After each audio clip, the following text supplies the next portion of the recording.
자, 게으른 투자가 성공한다. 한 달에 한 번 주식 매매로 안정적인 수익을 추구하는 자바입니다. 오늘은 25년 다섯 번째 주고요. 그 다음에 25년의 2월 1일 토요일입니다. 날씨는 눈이 좀 내리는 것 같긴 한데 추워요. 추워. 이번 주가 추웠죠.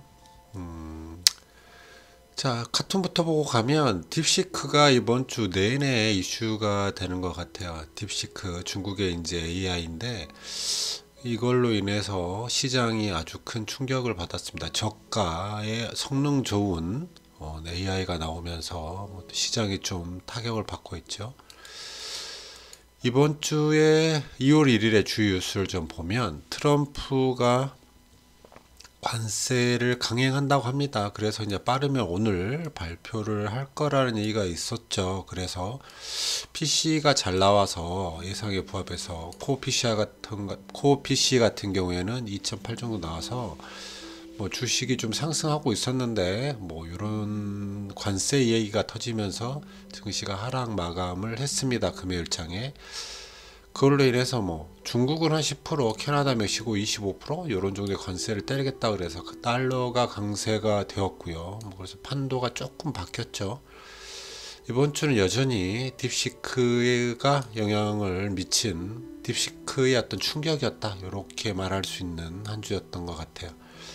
다음에 우리나라는 에어부산이 화재 사건이 좀 있었고 다음 주 한파 폭설 이런 얘기가 좀 있는 것 같습니다. 퍼플렉시티에 물어본 이번 주의 경제 이슈는 제가 이제 질문을 잘해야 되는데 점점 게으르게 질문하다 보니까 얘도 답변이 영 시원치 않긴 한데 보겠습니다. 일단 최근 거부터 보면 미국 연준이 기준금리를 동결을 했고요. 그 다음에 GDP 성장률을 발표를 했습니다. GDP 성장률 2.3%, 2.5 예상치보다 높은 성장세를 유지한다 이렇게 나온 거죠. 우리나라는 참고로 좀 성장률을 하향 조정 이런 게 좀 있었고 국내에 국고채 발행 예정 이런 얘기가 좀 있네요. 돈을 풀어야 되는 상황인 거겠죠. 자, 이 정도만 보시죠. 이번 주는 특별한 게 전부 딥시크하고 관세밖에 없으니까. 시장 지표는 PC 하나 보고 갈까요? PC가 예측이 2.6, 실제 2.6, 예상치에 부합했다. 코어 PC 예측이 2.8, 실제 2.8. 그래서 괜찮았다. 다만 그래프를 좀 보면 PC 자체가 조금 상승하는 듯 보이기 때문에 인플레이션 걱정이 좀 되는 건 사실이죠. 하지만 이제 코어 PC 같은 경우에는 이제 정체라서 밑으로 더 빠져주면 좋은데 정체이기만 해도 좋은 거겠죠. 연준이 금리 인하를 3월 달에도 3월 달쯤, 6월 달쯤, 6월이나 되겠죠. 자, 1월 31일에 오늘의 증시 봐보겠습니다. 우리나라 증시는 이제 연휴 기간을 끝내고 급하락한 후에 조금 안정세를 찾아가는 모습을 보였어요. 코스닥 역시도 그러한 모습을 보였고, 물론 거기에는 연기금이 좀 큰 역할을 했다 이렇게 볼 수 있겠죠. 외인들은 여전히 매도를 좀 하고 있다 이렇게 보시는 게 맞을 것 같습니다. 금융투자 같은 경우에는 단기성, 단타라고 보시면 되는 거고, 외국인은 장투, 그리고 연기금은 중간 정도 이렇게 보시는 게 현명하겠죠. 코스피, 코스닥 같은 경우에도 일단 횡보하는 수준을 보여줬어요. 일단 버티고 있다. 힘을 좀 응축하고 있고 이 각도가 좀 강해지려면 여기서 수직 상승을 좀 해줬으면 좋겠는데 다음 주에 그런 커다란 이슈가 생길지는 모르겠습니다. 어찌됐든 이런 식으로 또 굉장히 천천히 내려오는 각도만큼 또 다시 비슷한 각도로 올라간다면 또 꼬그라질 확률이 높다 이렇게 보는 거죠. 지금의 위치는 일단 20선을 둘 다 뛰어넘었다 이렇게 보면 되겠어요. 50선까지는 좀 멀었지만 20선을 넘은 것만으로도 일단 숨통은 좀 트였다 이렇게 볼게요. 자, 삼성전자 삼성전자는 할 얘기가 좀 있네요. 일단은 밴드 하단을 찍었습니다. 밴드 하단을 돌파하기도 했었고, 일단 하단을 찍은 도치 모양을 나타냈죠. 일봉이 곧 주봉이니까 이번 주 같은 딱 하루 했었죠. 주식시장이 하루 열렸기 때문에. 자, 거래량이 좀 터졌고요. 그 거래량의 대부분이 외국인 매도로 인해서 외국인들의 보유율은 40거춤 99. 제 생각엔 한 50%까지는 계속 팔지 않겠나 이랬는데 정말 한 방에 50%까지 팔아버렸습니다. 툭 떨어졌죠. 이렇게 되면 이제 진짜 바닥인가 이런 생각을 해야 되는데 이걸 믿을 수 있을까요? 일단 밴드 하단이기 때문에 매수를 할 수 있는 자리다 이렇게는 보이죠. 저희 같은 경우에는 일단 짝수 음봉 매수를 하는 거고요. 밴드 하단이기 때문에 이 자리가 뭐 매수를 하기에 나쁜 자리는 아니다 이렇게 저는 생각을 합니다. 또 하나 삼성전자가 363원 배당을 결정을 했습니다. 그리고 PBR이 0.95로 굉장히 낮아져 있다 이렇게 보시면 되겠죠. 코스피의 시가총액 PER 차트를 좀 보면 시가총액이 이제 6개월 평균치에 거의 도달한 것 같고요. PBR도 역시 6개월 평균치에 거의 도달했습니다. 아직 뭐 0.88 PBR 정도 되는데 뭐 바닥이지 않겠나 코스피. 근데 모르죠. 하도 이제 세계적인 어떤 흐름 같은 게 좀 좋지 않으니까. 니케이 상해 종합 항생을 보면 니케이는 계속해서 추가적인 상승이 일어날 수도 있는 뭐 일단 전고점까지 근처까지는 갈 수도 있고 그 이후에 급 상승할 수도 있는 차트 모양이고요. 물론 이러다 다시 꼬그라질 수도 있는 차트 모양이지만 지금 차트 모양은 50선 20선 위에 있기 때문에 좋아 보인다, 상승할 것 같은 모양이다 이렇게 보는 게 좋겠고, 상해는 항생도 50선 20선 위에 20선에 거의 턱걸이 하고 있는 자세이긴 하지만 괜찮습니다. 이 아시아 증시 같은 경우에는 굉장히 다 좋은 모습을 보여주고 있다. 이걸 좀 보면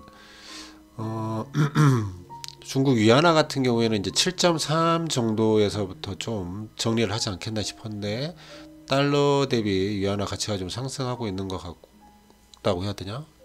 아무튼 좀 떨어지고 있죠. 근데 일본은 150 정도까지 그 이상 올라가는 건 좀 한계가 있을 텐데 뭐 155까지 올라와 있는 상태. 중국 위안화가 예전에 180원 정도면 어떤 것 같은데 지금 200원까지 올라가 있는 거죠. 남은 나라 걱정할 때가 아닌데요. 자, 미국 주식을 좀 보면 좋았어요. PC 나왔을 때까지도 좋았다가 트럼프의 어떤 관세를 이번 주 오늘이죠. 오늘 발표할 수도 있다는 이런 얘기에 급 하락한 그런 모습입니다. 급락했죠. 그래서 뭐 엔비디아가 좀 많이 빠지고 아마존, 구글, 테슬라 좀 버텼고 뭐 이런 정도 보입니다. 그래도 주봉을 보면 뭐 다우도 역시 상승, 뭐 S&P나 나스닥 같은 게 조금 하락 조정을 받긴 했지만 월요일날 하도 빠졌기 때문에 뭐 양봉으로 상승하는 듯 마무리가 되었습니다. 차트만 보면 아직은 다 괜찮은 모습이다 이렇게 보이죠.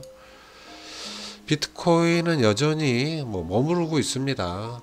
이번에 리플이 이번 주에 좀 변동이 좀 있었네요. 리플이 좀 변동이 있었지만 뭐 4,000원 밑으로 좀 깨지지는 못했네요. 4,000원 밑으로 빠지고 올라서면 그때 매수를 고려해 봅시다. 그리고 금연물 역시 뭐 계속 상승하는 모습을 보여주고 있죠.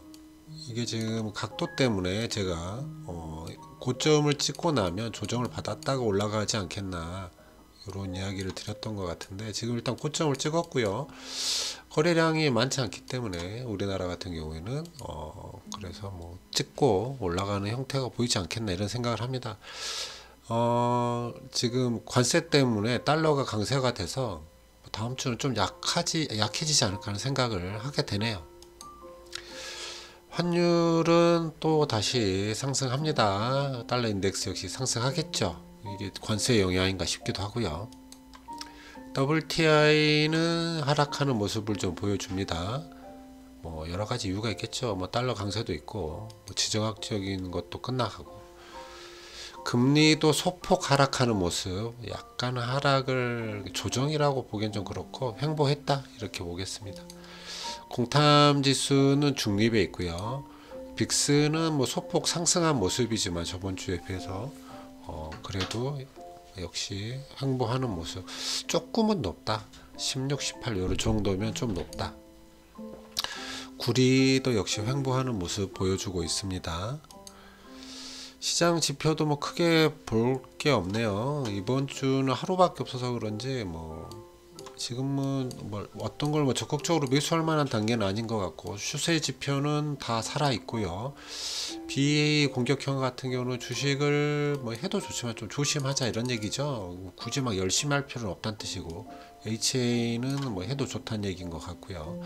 이번 주는 TLT 빼고는 뭐 상승한 그런 모습이 좀 나타났다, 이렇게 보면 되겠습니다. 이번 주에 좋았던 거 뭐 통신 서비스 뭐 이런 정도, 커뮤니케이션 서비스가 좀 좋았다. 메타 때문이겠죠. 이런 정도 보고 저희 투자 성과를 좀 보면 이번 주는 저번 주에 비해서 좀 많이 빠졌네. 1% 이상 전략 자산이 빠졌네요. 코스피, 코스닥 같은 경우에 4.9, 뭐 7.39, 이번 주는 하루밖에 영업일이 없어 크게 변동이 없었지만 미국 주식이 좀 흔들렸나요? 아닌데 그것도 아닐 것 같아요. 조금은 흔들렸네. 다우만 좀 올랐군요. 그랬네요. 코덱스 200이 나중 올라가서 대형주 코스피의 대형주가 좀 깨졌고, 코스닥은 소형주가 좀 깨진 그런 형태를 좀 보여주고 있습니다. 이 정도 볼까요? 차트는 이렇게 보시죠. 차트는 비트코인 조금 하락하고 제 전략 자산도 좀 하락했고요. 이렇게 올라가는 게 뭘까요? 이렇게 올라가는 게 HA. HA는 뭐 우리 월요일날 폭락했을 때 제가 좀 뭐 비스트라 에너지라든지 이런 것들을 매수를 했기 때문에 그 영향이 좀 있지 않을까 싶네요.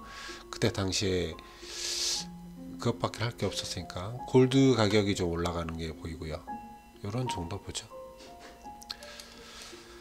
자, 종목별 수익과 계좌의 YTD를 보면 일단 계좌 YTD가 좀 안 좋은 거 빅4 플러스는 작년에 굉장히 성과가 좋았는데 올해는 엉망이고요. 그 다음에 젠포트 국내 소형주도 조금 좋지 않네요. 나머지는 다 괜찮은 모습을 보여주고 있습니다. 연금 같은 경우에 0.74인데 뭐 핀트라든지 신한증권 같은 경우에는 저보다 훨씬 좋은 성과를 보여주고 있네요. 올해는 제가 저 친구들을 이기가 좀 벅차다. 그렇다고 뭐 딱히 종목 교체를 해볼 생각은 없는 것 같고, 아까 말했던 HA 플러스에는 HA 뿐만이 아니라 그때 당시 이제 현금이 좀 있었기 때문에 BTX, 비스트라 에너지 이런 종목들을 좀 사봤었죠. 그래서 그걸로 인해서 수익이 계좌에 좀 생겼다, 이렇게 말할 수 있겠습니다. 자, 여기까지 하고요. 다음 영상은 리밸런싱에 대해서 보도록 하겠습니다.